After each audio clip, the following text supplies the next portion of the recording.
శుభం బియాతు శ్రీ గురుభ్యో నమః. జ్యోతిష్యంలో మన రకరకాలుగా ట్రాన్సిట్లో గోచారంలో గ్రహాలు మారుతుంటాయి. మారిన ప్రతిసారి అంటే పెద్ద గ్రహాలు ఏదైనా మారుతున్నా, లేకపోతే ఈ కుజుడు మారుతున్నా 45 రోజులకు ఒకసారి, అలాగే రవి 4 రోజులకు ఒకసారి మారుతున్నప్పుడు కానీ, లేదా రాహు 1.5 సంవత్సరం మారుతున్నప్పుడు కానీ, ఇది వేరియేషన్స్ రకరకాలుగా డెవలప్మెంట్స్, ఒకసారి పాజిటివ్ అవుతుంది, ఒకసారి నెగిటివ్ అవుతుంది. ఇవన్నీ జరిగే అవకాశాలు ఉంటాయి. అవి ఉండే ప్లేసెస్ బట్టి, మారే స్థానాన్ని బట్టి ఎనర్జీ లెవెల్స్ అన్నీ మారిపోతుంటాయి అన్నమాట.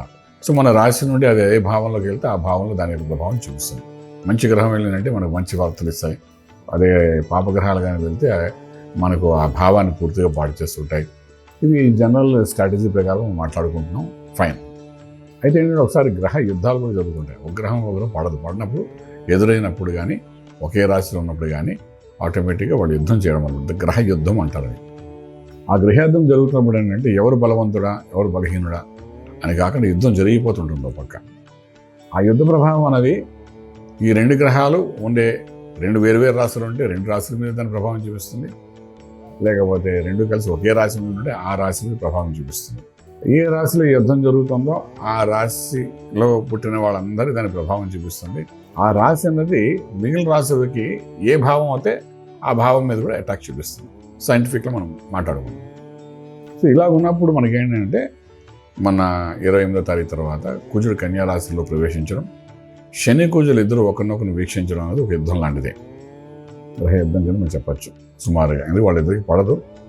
సో న్యాచురల్గా వాళ్ళు ఒకరినొకరు చూసుకోవడం అంటేనే ఒక యుద్ధంలా జరుగుతుంటుంది.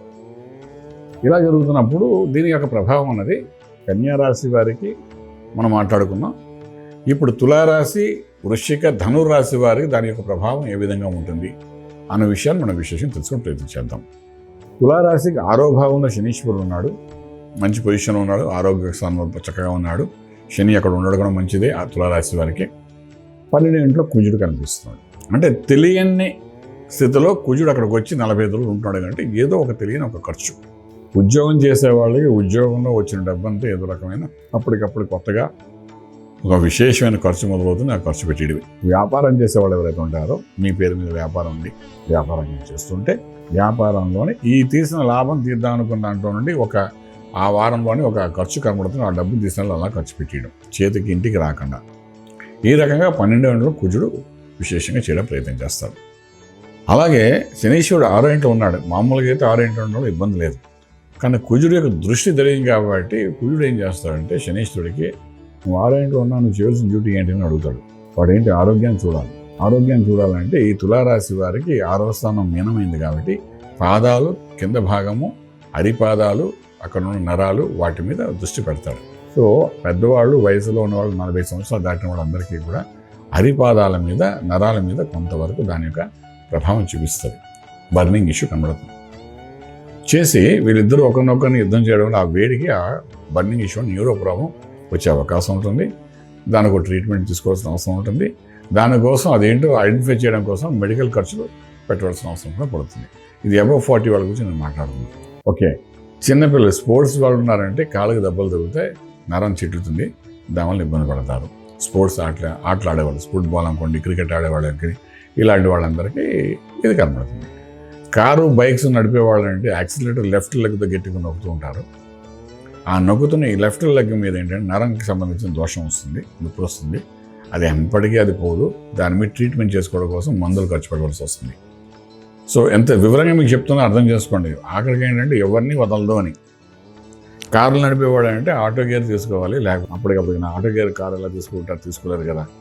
సో తప్పదు, భరించాలి. స్కూటర్ నడిపేవాడు లెఫ్ట్ లెగ్తో ఎప్పుడైతే క్లచ్ మారుస్తుంటామో మోటార్ సైకిల్, అక్కడ వాడికి దెబ్బ తగ్గుతుంది. అంటే యుక్త వయసులో ఉన్న వాళ్ళ గురించి చెప్పాను, వయసు మీరిన వాళ్ళ గురించి చెప్పాను.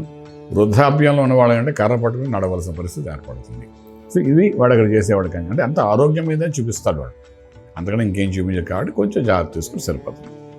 అలాగే వృశ్చిక రాశి వారి దగ్గరికి వచ్చినప్పుడు ఈ కాంబినేషన్, పంచమంలో శనీశ్వరుడు కనబడుతున్నాడు, లాభంలో కుజుడు కనిపిస్తున్నాడు. ఈ రాశికి యోగం ఇచ్చేవాడు కుజుడు, అంటే లాభంలో వచ్చాడు, లాభమే ఇస్తాడు పోవడానికి. పంచమంలో శనీశ్వరుడు ఉన్నాడు అంటే ఏమంటే పిల్లల వల్ల లాభాలు జరగడం. అంటే శని అక్కడ దృష్టి పడింది కాబట్టి పంచమంలో శనీశ్వరుడు ఆల్రెడీ కొంత నార్మల్ పొజిషన్లో శని అక్కడ ఉన్నాడు కాబట్టి ఒక జాప్యం జరుగుతుంది, పిల్లల పనులన్నీ డిలే అవ్వడాలు ఇవన్నీ జరుగుతూ ఉంటాయి. ఈ కుజుడు దృష్టి కూడా అక్కడ పడింది, లాభంలో కుజుడు ఉన్నాడు. అంటే పంచమం అంటే అష్ట ఐశ్వర్య భోగభాగ్యాలను కూడా అనుకున్నాం. పిల్లలు వలన కొంత బెనిఫిట్ వస్తుంది, పిల్లల స్ట్రెస్ ఉంటుంది, తర్వాత ప్రాఫిట్ వస్తుంది. అంటే ఇప్పుడు పిల్లల ద్వారా వ్యాపారాలు చేయిస్తుంటారు. మన వయసులో పెద్దవాళ్ళైతే మన పిల్లలకు మన వ్యాపారం చెప్తాం, అందులో నుండి కొంత లాభాలు రావాలి. ఈ రాశికి కుజుడు లాభంలో ఉన్నాడు, రాశిాధిపతి అయి ఉన్నాడు కాబట్టి వృశ్చిక రాశి వారికి మాత్రం ఇది లాభదాయకంగానే ఉంటుంది, భయపడక్కలే. అలాగే ధనురాశి వారి దగ్గరికి వచ్చినప్పుడు ఏంటంటే చతుర్థంలో ఉన్న శనీశ్వరుడు మీద కుజుడు దృష్టి పడడం, కుజుడు రాజ్యంలో ఉండడం, రాజ్యమే శని దృష్టి పడడం. ఇక్కడ రాజ్యం యాక్టివేట్ అయిపోతాం. ఎప్పుడైతే రాజ్యం యాక్టివేట్ ధనురాశి వారికి ఉద్యోగరీత్యా ఉద్యోగ స్థలంలో కొన్ని ప్రెషర్స్, పై అధికారుల నుండి ఇబ్బంది పడడం, అది గవర్నమెంట్ అనుకోండి, సెమీ గవర్నమెంట్ అనుకోండి. అలాగే ప్రైవేట్ సెక్టర్లో కూడా మీ నెక్స్ట్ టీమ్ లీడర్ ఎవరైతే ఉంటాడో ఆ లీడర్ ద్వారా మానసిక ఒత్తిడి పొందడం, ఎక్కడ ఉద్యోగం చేస్తే మీ నెక్స్ట్ అధిపతి ఎవరుతున్నాడో వాళ్ళ ద్వారా ఆందోళనకర పరిస్థితి ఏర్పడడం, మీకు ఉద్యోగం ఉంటుందా పోతుందా లెవెల్లో కొంత ప్రెషర్ రావడం, ఇవన్నీ కూడా మనకు ఈ యొక్క ధనురాశి వారికి విశేషం కనబడుతుంది. అలాగే చతుర్థంలో శనీశ్వరుడు ఉన్నాడు కాబట్టి ధనురాశి వారికి ఈ కుజుడు యొక్క యుద్ధం, అంటే కుజశని ఒకరిని చూసుకోవడం సప్తమ భావంలోని అదొక యుద్ధం అనుకుందాం. చూస్తాడు కాబట్టి నార్మల్గా ఉన్న మీ అమ్మగారికి సడన్గా ఏదో ఒక అనారోగ్యం చూపించింది. దానివల్ల అగ్నితత్వం గల కుజుడు దృష్టి పడింది కాబట్టి మంటలు, ఏదో తెలియని గ్యాస్ట్రిక్ ఇష్యూస్ రావడం, ఇంకేదో వచ్చి డాక్టర్లు, హాస్పిటల్ జాయినింగ్, రిపోర్ట్లు ఇవన్నీ కొంత కనబడే అవకాశం కనబడుతుంది. సో ఆ విధంగా ధనురాశి వారు జాగ్రత్త పడాలి. సో ఇలా ఉన్నప్పుడు తులారాశి వారు ఏం చేయాలి విశేషంగా అంటే ఇక్కడ ఆంజనేయ స్వామి యొక్క ఆరాధన చేయడం చాలా అవసరం పడుతుంది. విశేషంగా అసాధ్య సాధకం స్వామి అసాధ్యకం తమకి ముదరామృత్ ఉపాసంతో మత్కార్య సాధ్యం. ఏ సాధ్యం కాదో సాధ్యం చేసేవాడే ఆంజనేయ స్వామి కాబట్టి ఆంజనేయ స్వామికి ఆరాధన చేయడం చాలా ప్రాశస్యం వహిస్తుంది. అలాగే వృశ్చిక రాశి వారికి అన్ని రకాలుగా లాభమే ఉంటుంది కాబట్టి ఇక్కడ విశేషంగా వాడు కూడా దక్షిణామృతి మహామంత్రం చదువుకుంటే కొంతవరకు ఊరటగా ఉండే అవకాశం ఉంది, కొంత లాభాలు కనబడే అవకాశం ఉంది. అలాగే ధనురాశి వారి దగ్గరకు వచ్చినప్పుడు ఈ కుజుడు విశేషంగా 10వ ఇంట్లో కూర్చున్నాడు కాబట్టి ఒక రకంగా చెప్పాలంటే 10వ ఇంట్లో కుజుడు వచ్చినప్పుడు టెంపరీ ఉద్యోగాలు పర్మనెంట్ అయ్యే అవకాశాలు కూడా ఉంటాయి. అదొక రకమైన పాజిటివ్ ఎనర్జీ. కానీ ఇప్పుడు కొంచెం అవమానపడే పరిస్థితి కూడా ఏర్పడుతుంది కాబట్టి సుబ్రహ్మణ్యేశ్వర స్వామికి ఎంత వీలైతే అంత అభిషేకం ఆరాధన చేసుకుంటూ ఉండగలిగితే కొంత ఉద్యోగం, అది ఏ సెక్షన్ అయినప్పటికీ, పబ్లిక్ సెక్టర్ అనుకోండి, ప్రైవేట్ సెక్టర్ అనుకోండి, ఐటీ అనుకోండి, సాఫ్ట్వేర్ అనుకోండి, లేకపోతే హార్డ్వేర్ అనుకోండి, ఇంకా గవర్నమెంట్ అనుకోండి, బ్యాంకింగ్ సెక్టర్ అనుకోండి, ఏదైనప్పటికీ కూడా ఉద్యోగంలో డెఫినెట్గా అక్కడ 45 రోజుల్లో ఒక పాజిటివ్ వస్తే శని యొక్క ప్రభావం పడుతుంది కూడా, ఒక నెగిటివ్ కూడా ఉంటుంది. సో అధికారుల నుండి కొంచెం ఒత్తిడి కూడా ఉంటుంది. ఇంకొకటి ఏంటంటే పూర్వాశ్రమంలో మనం చేసిన పొరపాట్లు బయటపడే అవకాశాలు కూడా ఉంటాయి. అంచేత ఈ సుబ్రహ్మణ్య స్వామి గారిని ఆరాధన చేసుకుని కానీ ముందుకు వెళ్ళడం ప్రయత్నించగలిగితే కొంత ఊరుడుగా ఉంటుంది, రాజమార్గంలో రాజ్యం పొందగలుగుతారు. శుభం బియాద్. పూర్తి వివరాలకు సంప్రదించండి శ్రీ వేదమాత గాయత్రి జ్యోతిష్యాలయం, బ్రహ్మశ్రీ మంతా సూర్యనారాయణ శర్మ గారు, Srinilayam, first floor, 101, Sai Vaibhav layout, Chitrapuri colony పక్కన, కాజాగూడ, హైదరాబాద్ 500008.